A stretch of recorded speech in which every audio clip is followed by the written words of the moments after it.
Welcome, everyone. Today, we're unpacking a fascinating chapter from the greatest epic of all time, the Mahabharata. It's a story that often gets completely overshadowed by the main narrative. We're talking about a massive rogue variable, a warrior so unimaginably powerful that he literally threatened the existence of the entire Kurukshetra war. His power was so absolute that the gods themselves, along with Lord Krishna, had to step in and sideline him. We call this the three-arrow paradox. It's an incredible story that's really going to make you rethink what absolute power actually means. 3. That number right there is the core of this entire explainer. Look, the Mahabharata war lasted for 18 grueling days, resulting in the loss of millions of lives. But did you know there was a single warrior who possessed exactly 3 arrows? Yep, just 3. And we're not talking about your standard arrows here. These 3 specific arrows packed enough magical power to end the entire 18-day apocalyptic war in a fraction of a second. Imagine that, everything reduced to ashes in the blink of an eye. That is some terrifying power. So ask yourself this. What if a single warrior actually could end the greatest war in human history in a matter of seconds? You see, this wasn't just some fun hypothetical. It was a very real, very terrifying challenge standing right there on the battlefield of Kurukshetra. This warrior's sheer power and determination were so intense that even the all-knowing, supremely powerful Lord Krishna started getting anxious. The name of this invincible warrior? Barbarik. Let's break down exactly who this walking apocalypse was. To really understand Barbarik, we have to look at his terrifying genetic and magical pedigree. I mean, he wasn't just an ordinary guy. His great-grandfather was the mighty Bhima, famous for having the strength of 10,000 elephants. His great-grandmother was Hindimba, a powerful demoness who was an absolute master of magical illusions. Their son, Ghatotkach, was Barbarik's father. Now, when Ghatotkach was looking to marry, he crossed paths with a warrior princess named Morvi. She was fierce, brilliant, and had a strict condition. She would only marry the man who could defeat her in both armed combat and a complex battle of wits. Ghatotkach actually beat her in both. And from that union, Barbarik was born. Legend says he was born fully developed, sporting these intense, curly, lion-like hairs, which is actually where the name Barbara comes from. He was literally the ultimate deadly combination of brute strength and supreme intellect. Now, when you're born into a powerhouse family like that, your abilities don't just stop at genetics. Barbarik was incredibly spiritually curious from a young age. When he visited Lord Krishna in Dwarka, Krishna was so blown away by his noble thoughts that he named him Sahade, meaning beautiful heart. Under Krishna's own guidance, Barbarik performed intense penance to the goddess Ambika, and that's exactly where he acquired his ultimate arsenal, those 3 infallible arrows. Guys, these arrows were so powerful they couldn't just wipe out the Mahabharata war. They could conquer all 3 worlds. The goddesses even bestowed upon him the title Chandi. So armed with these world-ending weapons, Barbarik hopped on his blue horse, entirely ready to ride into Kurukshetra. But here is where the plot takes a massive turn.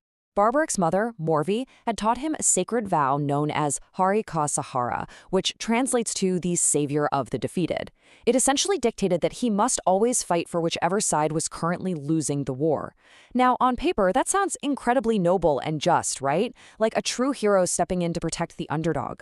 But think about it. In a massive battlefield where 2 giant armies are trying to wipe each other out, this exact noble vow turns Barbarik from a hero into a literal doomsday machine.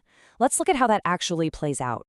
This perfectly illustrates why Barbarik wasn't just a warrior. He was a walking, talking, infinite loop of destruction. Just follow the logic of this paradox. Barbarik enters the war. Let's say he starts by helping the Pandavas because their army is smaller.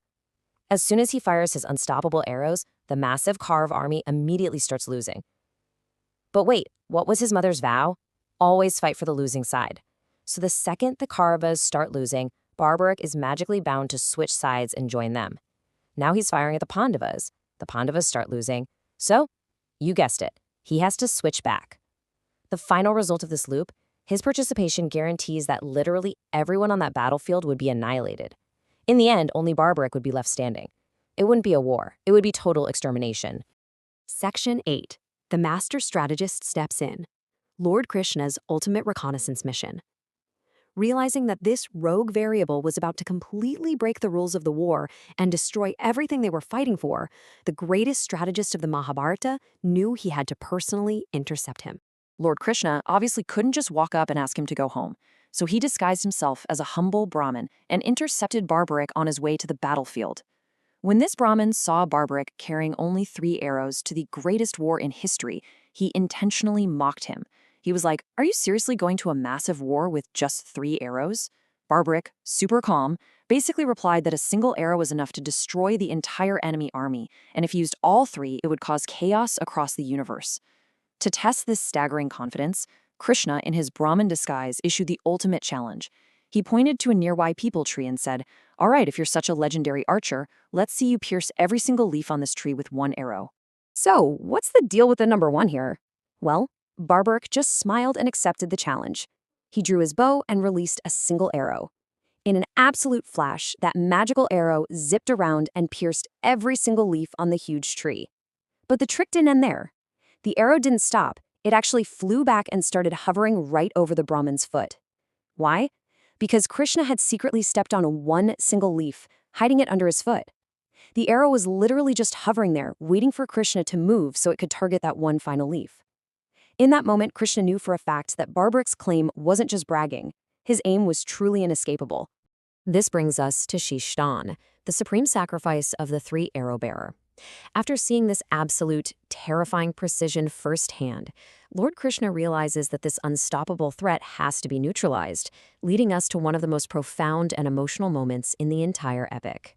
Still disguised as a Brahmin, Krishna asks Barbarik for alms, for charity. As a noble warrior, Barbarik promises to give the Brahmin whatever he desires. And that's when Krishna asks for his head, Shyam. Barbarik instantly realizes that no ordinary Brahmin would ever ask for such a thing. He humbly requests the Brahmin to reveal his true divine form, and Lord Krishna finally shows himself. Being completely true to his word, Barbarik doesn't hesitate for a single second. He draws his sword and willingly sacrifices his own head, offering it at Krishna's feet. He had only one final request. He just wanted to witness the great war. Deeply moved by this supreme sacrifice, Krishna honors him by placing his severed head on top of a high mountain, giving him a perfect vantage point to watch the entire battle of Kurukshetra unfold. The true weight of this sacrifice really hits home after the war. Once the 18 days of bloodshed ended, the victorious Pandavas actually started arguing among themselves about who was the greatest warrior and who deserved the most credit for the win. Lord Krishna stepped in and said, "Why don't we ask the only person who watched the entire war from start to finish?" So they go to Barbarik's head on the mountain. When asked, Barbarik delivers this incredibly profound realization. He says, "In this war, only Lord Krishna's Sudarshan chakra fought the battle." Through his divine perception, Barbarik saw that human egos weren't driving the victory. It was all the divine will and cosmic order of Lord Krishna at work. It was such a beautiful, selfless realization that the gods themselves began showering flowers from the heavens. And that brings us to the incredible modern-day legacy of this warrior. Barbarik's ultimate sacrifice absolutely wasn't forgotten. Following the epic, his head was established in the village of Khatu in modern-day Rajasthan. Because of his immense devotion, Lord Krishna blessed him, saying that in the modern age, the Kali Yuga, Barbarik would be worshipped by Krishna's own name, Shyam. Today, millions of devoted followers revere him as Khatu Shyam. He is lovingly called the bearer of 3 arrows and the savior of the defeated. He isn't just a character from an ancient myth anymore. He stands as this massive, immortal symbol of duty, righteousness, and the ultimate sacrifice. We've reached the end of this explainer, and I want to leave you with something to really chew on. Barbarik had the sheer, raw power to single-handedly conquer the entire world. But his ultimate greatness wasn't found in his unbeatable arrows. It was found in his sacrifice, his sheer devotion. So if true, absolute power actually lies in sacrifice, duty, and devotion, rather than just securing a total victory and crushing your opponents, then what are we really fighting for in our own lives? Are we just trying to win at all costs, or are we aiming for something higher? Definitely something to think about. I hope you guys enjoyed this breakdown and really got a clear picture of Barbarik's legendary story. Keep learning, keep questioning, and I'll catch you in the next one.